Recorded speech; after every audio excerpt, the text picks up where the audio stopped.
মহাদেব সাহার কবিতা মন ভালো নেই। বিষাদ ছুঁয়েছে আজ, মন ভালো নেই। মন ভালো নেই, ফাঁকা রাস্তা, শূন্য বারান্দা, সারাদিন ডাকি সাড়া নেই। একবার ফিরেও চায় না কেউ, পথ ভুল করে চলে যায়, এদিক ওদিক আসে না। আমি কি সহস্র বৎসর এভাবেই তাকিয়ে থাকবো শূন্যতার দিকে?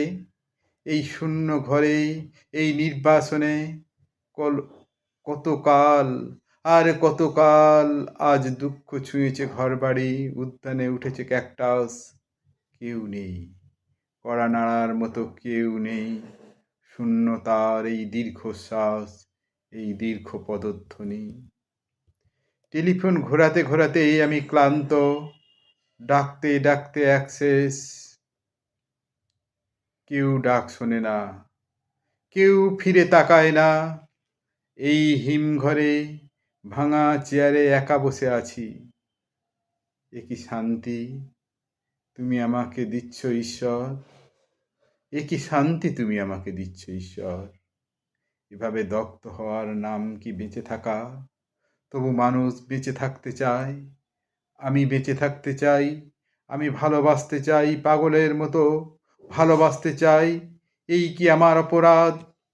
আজ বিষাদ ছুঁয়েছে বুক, বিষাদ ছুঁয়েছে বুক। মন মন ভালো নেই। মন ভালো নেই। তোমার আসার কথা ছিল, তোমার যাওয়ার কথা ছিল। আসা যাওয়ার পথের ধারে ফুল ফোটানো কথা ছিল। সেসব কিছুই হলো না, কিছুই হলো না। আমার ভিতরে শুধু ১ কোটি বছর ধরে অশ্রুপাত, শুধু হাহাকার, শুধু শূন্যতা, শূন্যতা। তোমার শূন্য পথের দিকে তাকাতে তাকাতেই ২ চোখ অন্ধ হয়ে গেল। সব নদীপথ বন্ধ হলো, তোমার সময় হলো না। আজ সারাদিন বিষাদ পর্ব, সারাদিন তুষারপাত। মন ভালো নেই, মন ভালো নেই।